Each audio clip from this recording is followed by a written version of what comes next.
새로운 마음 사랑하는 여러분, 혹시 내 인생은 너무 망가져서 더 이상 고칠 수 없다고, 수리하기엔 너무 늦었다고 느껴보신 적이 있습니까? 마치 낡고 허물어져가는 집처럼 어디서부터 손대야 할지 막막하게 느껴질 때가 있으셨나요? 오늘 우리는 절망의 잿더미 속에서 피어나는 가장 위대한 희망에 대한 이야기를 나누려고 합니다. 이 이야기는 19세기 영국의 위대한 설교가 찰스 스펄전 목사님이 에스겔 36장 26절 말씀을 통해 선포한 영원한 진리입니다. 말씀을 듣기 전 이 은혜로운 이야기가 여러분의 마음에 울림을 준다면 구독과 좋아요를 통해 더 많은 분들이 이 귀한 말씀을 함께 나눌 수 있도록 도와주시길 바랍니다. 하나님의 은혜를 전하는 일에 동참하는 여러분 모두에게 주님의 평강이 가득하기를 기도합니다. 성경은 이렇게 약속합니다. 또 새 영을 너희 속에 두고 새 마음을 너희에게 주되 너희 육신에서 굳은 마음을 제거하고 부드러운 마음을 줄 것이며 여러분, 이것은 참으로 놀라운 신적 사랑의 기적입니다. 창조주께서 자신의 피조물을 만드셨을 때 그 첫 창조는 완벽했습니다. 하지만 그들이 스스로 타락했을 때 보통의 경우라면 그들은 자신의 선택에 대한 결과를 감당해야만 합니다. 타락한 그 상태에 머무르는 것이 당연한 이치입니다. 하지만 하나님께서는 바로 여기서 인간을 위해 놀라운 예외를 만드셨습니다. 순결하고 거룩하게 창조되었던 인간은 자신의 의지로 가장 높으신 분께 반역했고 그 첫 지위를 잃어버렸습니다. 그러나 보십시오. 그 타락한 인간이 이제 성령의 능력으로 말미암는 새로운 창조의 대상이 되었습니다. 이것이 얼마나 놀라운 일인지 한번 생각해 보십시오. 천사들과 비교했을 때 인간은 얼마나 작고 미미한 존재입니까? 심지어 자신의 지위를 지키지 않고 타락했던 천사들에 대해 하나님께서는 그들을 영원한 사슬에 묶어 심판의 날까지 어둠 속에 가두셨습니다. 그들에게는 일말의 자비도 없었습니다. 하나님께서는 그들을 순결하게 만드셨고 그들은 마땅히 그 상태를 지켰어야 했습니다. 그들이 스스로 반역했을 때 그분은 그들을 빛나는 자리에서 영원히 내쫓으셨고 단 한 번의 자비의 약속도 없이 운명의 족쇄에 묶어 영원한 고통 속에 두셨습니다. 그러나 하늘이여, 놀라워하십시오. 천사들을 멸하셨던 그 하나님께서 가장 높은 영광의 보좌에서 몸을 굽혀 자신의 피조물인 인간에게 말씀하십니다. 내가 천사들처럼 나에게서 떨어져 나갔고 내 길에서 벗어나 심히 방황하였구나. 그러나 내가 이 일을 행하는 것은 너를 위함이 아니요 오직 나의 거룩한 이름을 위함이라. 보라, 내가 너의 손으로 저지른 그 모든 잘못을 되돌릴 것이다. 나를 배반했던 그 마음을 내가 제거하리라. 내가 너를 한 번 만들었으나 내가 스스로를 파괴하였으니 내가 너를 다시 만들리라. 나의 손길이 두 번째로 너에게 닿을 것이니 너는 다시 한번 토기장이의 물레 위에서 빚어져 나의 귀한 쓰임에 합당한 영광의 그릇이 될 것이다. 내가 너의 돌같이 굳은 마음을 제거하고 살처럼 부드러운 마음을 주리라. 새 마음을 너희에게 주고 새 영을 너희 속에 둘 것이다. 전능한 천사들은 영원한 불 속에 던져졌지만 하나님께서는 인간을 새롭게 하고 회복시키겠다는 언약을 맺으셨습니다. 이것이야말로 신적 주권과 무한한 은혜의 경의가 아니고 무엇이겠습니까? 오늘 저는 먼저 왜 우리에게 새로운 마음과 새로운 영이 반드시 필요한지에 대해 이야기하고자 합니다. 그리고 그 후에 하나님께서 이 약속을 성취하실 때 우리 영혼 안에서 행하시는 그 위대한 일이란 과연 무엇인지 그 본질을 살펴볼 것입니다. 첫째로, 새로운 마음이 왜 절대적으로 필요한가입니다. 오늘 본문 말씀을 자세히 보면 하나님께서는 우리의 본성을 개선해 주시겠다거나 망가진 우리의 마음을 수리해 주시겠다고 약속하지 않으십니다. 약속의 핵심은 바로 새로운 마음과 올바른 영을 주시겠다는 것입니다. 인간의 본성은 너무나도 깊이 타락했기에 결코 수선될 수 없습니다. 이것은 지붕의 기와 몇 장이 떨어져 나가고 벽의 회반죽이 조금 부서진 약간 낡은 집의 문제가 아닙니다. 아닙니다. 이 집은 속부터 완전히 썩어버렸습니다. 기초는 이미 허물어졌고 집안의 대들보 하나하나가 벌레에 먹혔습니다. 지붕 꼭대기부터 가장 낮은 주춧돌까지 성한 곳이 단 한 군데도 없습니다. 온통 썩고 무너지기 직전의 폐가와 같습니다. 그래서 하나님께서는 이 낡은 집을 수리하려 하지 않으십니다. 썩은 벽을 버팀목으로 받치거나 낡은 문에 페인트를 다시 칠하거나 겉만 번지르르하게 장식하지 않으십니다. 그분은 이 낡은 집을 완전히 허물어버리고 그 자리에 완전히 새로운 집을 짓기로 결정하셨습니다. 우리의 상태는 수선하기에는 너무나도 심각합니다. 만약 인간성이라는 거대한 기계에 톱니바퀴 한두 개만 고장났다면 인간을 만드신 분께서 그것을 고치실 수도 있었을 것입니다. 부서진 톱니를 새 것으로 바꾸고 망가진 바퀴를 교체하면 기계는 다시 작동할 수 있겠지요. 하지만 문제는 기계 전체가 고장 났다는 것입니다. 작동하는 레버가 하나도 없고 틀어지지 않은 축이 없으며 서로 맞물려 돌아가는 바퀴가 없습니다. 머리부터 발끝까지 병들었고 마음은 약해질 대로 약해졌습니다. 발바닥에서 정수리까지 상처와 멍, 골마 터진 종기로 가득합니다. 그러므로 주님께서는 이 낡은 것을 수리하려 하지 않으시고 단호하게 말씀하십니다. 내가 내게 새 마음을 주고 바른 영을 내 안에 둘 것이다. 돌 같은 마음을 제거할 것이다. 내가 그 돌을 부드럽게 만들려고 애쓰지 않겠다. 그 돌은 그냥 그대로 둔 채 내가 그것을 완전히 드러내버리고 너에게 살처럼 부드러운 새 마음을 주겠다. 우리가 하나님을 어떻게 대해왔는지를 생각해보면 이러한 하나님의 결정이 얼마나 당연한지 깨닫게 됩니다. 우리의 타락한 본성은 너무나도 절망적입니다. 하나님을 향한 우리의 태도는 어떻습니까? 잊히고 멸시받는 사람들이 세상에 많지만 영원하신 하나님만큼 멸시받은 존재는 없습니다. 모함과 비난을 받는 사람들도 많지만 하나님만큼 모욕당하신 분은 없습니다. 잔인하고 배은망덕한 대우를 받는 이들도 있지만 우리 하나님처럼 취급당하신 분은 없습니다. 우리의 지난 삶을 돌아봅시다. 우리는 그분께 얼마나 감사하지 않았습니까? 우리에게 생명을 주신 분이 그분이시니 우리 입술의 첫마디는 마땅히 그분을 향한 찬양이었어야 합니다. 그러나 우리는 태어나면서부터 거짓되고 불결한 말을 내뱉었고 지금까지도 계속 그렇게 살아왔습니다. 그분의 자비에 감사와 찬양으로 보답하기는커녕 모든 것을 당연하게 여기고 잊어버렸습니다. 우리는 그분을 잊었을 뿐만 아니라 그분께 반역했습니다. 하나님을 닮은 것이라면 무엇이든 본능적으로 미워했습니다. 그분의 백성을 위선자라 조롱했고 그분께서 우리의 유익을 위해 구별하신 거룩한 날을 우리의 쾌락과 일을 위해 사용했습니다. 그분은 우리를 향한 사랑으로 가득한 책, 성경을 주시며 읽으라고 하셨지만 우리는 거미가 거미줄을 칠 때까지 그 책을 굳게 닫아두었습니다. 기도와 만남의 장소를 열어주셨지만 우리는 하나님의 집보다 세상의 극장을 더 선호했습니다.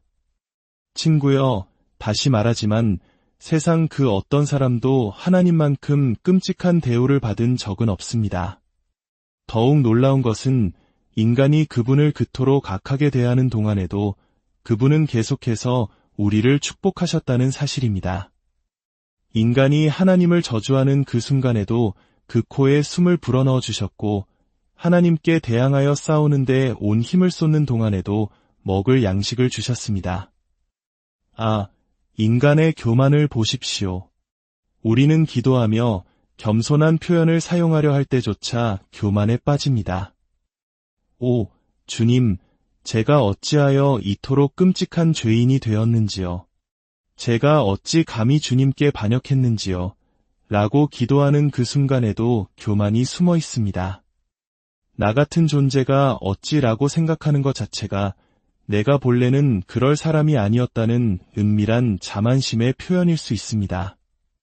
당연히 죄를 지을 수밖에 없는 존재임을 인정하는 대신 죄를 지은 자신을 보며 놀라워하는 것, 그것이 바로 교만입니다. 죄로 가득한 죄인이 자신의 도덕성을 자랑하고 하나님을 도둑질하면서 자신의 정직함을 뽐내며 생각은 온통 음란함으로 가득 차 있으면서 자신의 순결을 자랑하는 것, 이것이 바로 인간의 모습입니다. 우리는 자랑할 것이 아무것도 없음에도 교만합니다. 흙으로 빚어진 한 줌의 존재가 썩어가는 육신을 가진 존재가 교만합니다. 하나님의 자선에 기대어 하루하루 살아가는 주제에 자신의 부를 자랑하고 빈손으로 왔다가 빈손으로 갈 인생이면서 재물을 뽐냅니다. 사랑하는 여러분, 인간의 본성은 스스로 나아질 수 없음이 분명합니다. 많은 이들이 스스로를 개선하려 노력했지만 모두 실패했습니다. 그것은 마치 바람이 서쪽에서 부는데 풍향계를 억지로 동쪽으로 돌려놓으려는 것과 같습니다. 손을 놓는 순간 풍향계는 다시 제자리로 돌아갈 것입니다. 저 역시 오랫동안 제 자신을 개선하려고 노력했지만 별다른 성과를 거두지 못했습니다. 시작할 때는 제 안에 악마가 하나 있었는데 노력을 그만두었을 때는 10마리의 악마가 자리 잡고 있었습니다. 더 나아지기는커녕 오히려 더 나빠졌습니다. 자기애, 자기신뢰, 자만심이라는 악마들이 그 사이에 들어와 자리를 잡았던 것입니다. 친구여, 여러분도 스스로를 개혁하려 노력할 수 있습니다. 하지만 결국 할 수 없다는 것을 깨닫게 될 것입니다. 설령 여러분이 어느 정도 성공한다 하더라도 그것은 하나님께서 원하시는 것이 아닙니다. 하나님은 개혁을 원하지 않으십니다. 그분은 재창조를 원하십니다. 조금 나아진 마음이 아니라 완전히 새로운 마음을 원하십니다. 둘째로, 이 새로운 창조의 본질은 무엇인가입니다. 이것은 처음부터 끝까지 온전히 신적인 일입니다. 사람에게 새로운 마음과 새로운 영을 주시는 것은 오직 하나님의 일이며 하나님만이 하실 수 있는 일입니다. 구원은 오직 주님께로 말미암습니다. 이것은 세월의 시험을 견뎌낼 불변의 진리입니다. 사람이 어떻게 스스로에게 새 마음을 줄 수 있겠습니까? 마음은 모든 생명의 원동력이기에 무엇인가를 하기 위해서는 먼저 마음이 움직여야 합니다. 그런데 어떻게 낡고 병든 마음의 노력으로 새로운 마음이 생겨날 수 있겠습니까? 썩은 심장을 가진 나무가 스스로의 생명력으로 젊고 새로운 심장을 만들어내는 것을 상상할 수 있습니까? 불가능합니다. 외부로부터 오는 힘, 아니 위로부터 오는 힘이 아니고서는 불가능한 일입니다. 이 변화는 전적인 은혜의 역사입니다. 하나님께서 사람에게 새 마음을 주시는 것은 그 사람이 새 마음을 받을 자격이 있어서가 아닙니다. 그저 하나님께서 그렇게 하기를 원하시기 때문이며 그것이 유일한 이유입니다. 새 마음을 구하는 기도를 하는 것 자체가 이미 내 안에 새 마음이 있다는 증거가 아닌가요? 라고 물을 수 있습니다. 그렇습니다. 새 마음을 갈망하는 기도 자체가 이미 그 씨앗이 심겼다는 증거입니다. 또한 이것은 승리하는 역사입니다. 하나님께서 마음을 바꾸는 일을 시작하실 때 인간은 본성적으로 그것을 거부하고 저항합니다. 인간은 구원받기를 원하지 않습니다. 저 역시 마찬가지였습니다. 할 수만 있었다면 결코 구원받지 않았을 것입니다. 저는 가능한 한 올에 하나님께 반역하고 저항했습니다. 그분이 기도하길 원하실 때 저는 기도하지 않았고, 말씀에 귀 기울이길 원하실 때 저는 듣지 않았습니다. 눈물이 뺨을 타고 흘러내릴 때면 저는 그것을 닦아내고 제 마음을 녹이려는 그분을 거부했습니다. 하지만 결국 그분의 거부할 수 없는 은혜의 일격이 저를 사로잡았고 저의 타락한 의지를 정복하여 그 은혜의 홀 앞에 무릎 꿇게 만드셨습니다. 모든 경우가 다 그렇습니다. 인간은 창조주께 반역하지만 하나님께서 구원하기로 작정하시면 반드시 구원하십니다. 마지막으로 이 변화는 순간적인 역사입니다. 사람을 거룩하게 만드는 성화의 과정은 평생에 걸쳐 일어납니다. 하지만 사람에게 새 마음을 주시는 것은 한순간에 일어나는 일입니다. 번갯불보다 더 빠른 단 한순간에 하나님께서는 사람 안에 새 마음을 두시고 그를 그리스도 예수 안에서 새로운 피조물로 만드실 수 있습니다. 사랑하는 여러분, 이 진리 안에는 가장 비참한 죄인들을 위한 희망과 격려가 담겨 있습니다. 혹시 오랫동안 은혜를 구하며 기도해 온 분이 계십니까? 당신의 기도가 이미 응답받았다는 사실로 당신을 위로하고 싶습니다. 당신은 이미 새로운 마음과 바른 영을 받았습니다. 아직 눈이 열리지 않아 보지 못할 수도 있지만 그 기도는 이미 응답되었습니다. 죄를 미워하는 마음, 하나님과 친구가 되고 싶은 갈망, 그리스도를 통해 구원받고자 하는 소망, 이 모든 것은 타락한 인간의 본성에서 나오는 것이 아닙니다. 그것은 이미 당신 안에서 시작된 하나님의 선한 역사입니다. 주님께서 시작하신 그 일을 끝까지 이루실 것입니다. 혹은 절망에 빠져 있는 분이 계십니까? 마귀가 당신에게 너는 너무 죄가 많아 구원받을 수 없어 라고 속삭이고 있습니까? 친구여, 잘 들으십시오. 하나님께서는 우리의 어떠함 때문에 우리를 구원하시는 것이 아닙니다. 가장 큰 죄인도 가장 작은 죄인과 마찬가지로 하나님의 은혜를 받을 자격이 있습니다. 하나님께서는 시작할 때 우리에게 아무것도 요구하지 않으십니다. 그분은 돌처럼 굳은 당신의 마음을 밭으로 삼아 그것을 부수고 갈아엎어 회개의 눈물로 적셔진 비옥한 검은 흙으로 만드실 것입니다. 그리고 그 흙에 생명의 씨앗을 뿌려 100배의 결실을 맺게 하실 것입니다. 어떤 분이 이렇게 말할지 모릅니다. 아, 그분이 나에게도 그렇게 해주셨으면 좋겠습니다. 만약 그것이 진실한 소망이라면 그분은 반드시 그렇게 하실 것입니다. 죄인이 구원받기를 원하는데 하나님께서 원하지 않으신 적은 단 한 번도 없습니다. 오늘 아침 당신은 그리스도의 십자가로 당신의 눈을 돌리도록 초대받았습니다. 예수 그리스도께서 인간의 죄를 짊어지셨고 그들의 슬픔을 감당하셨습니다. 그분을 바라보고 그분을 신뢰하십시오. 그러면 당신은 구원을 받을 것입니다. 우리 모두는 오늘 아침 하나님의 손에 달려 있습니다. 우리는 스스로를 구원할 수 없습니다. 마치 사람의 손가락 아래 놓인 나방처럼 그분께서 원하시면 지금 당장이라도 우리를 멸하실 수 있고 또한 우리를 살리실 수도 있습니다. 이 사실을 믿는다면 집에 돌아가자마자 얼굴을 땅에 대고 이렇게 부르짖으십시오. 위대하신 하나님, 저 죄인을 구원하소서. 저에게는 아무런 공로가 없음을 고백합니다. 저는 멸망받아 마땅합니다. 주님, 오직 그리스도의 이름으로 저를 구원하소서. 살아계신 나의 하나님 앞에서 맹세하건대 이렇게 부르짖는 여러분 중 단 한 사람도 하나님께서 자비의 문을 닫으시는 것을 보지 못할 것입니다. 죄인이여, 가서 그분을 시험해 보십시오. 오늘 당신의 골방에서 무릎을 꿇고 나의 주인을 시험해 보십시오. 그분이 당신을 용서하지 않으시는지 확인해 보십시오. 저는 그분이 저를 영원히 버리실 것이라 생각했을 때 그분께서 저를 품에 안으시고 이렇게 말씀하셨음을 압니다. 내가 내 허물을 빽빽한 구름같이 내 죄를 안개같이 없이 하였으니 주님께서 여러분이 이 은혜를 경험해 볼 수 있도록 도우시기를 빕니다. 그분께는 영광이, 여러분에게는 영원한 행복과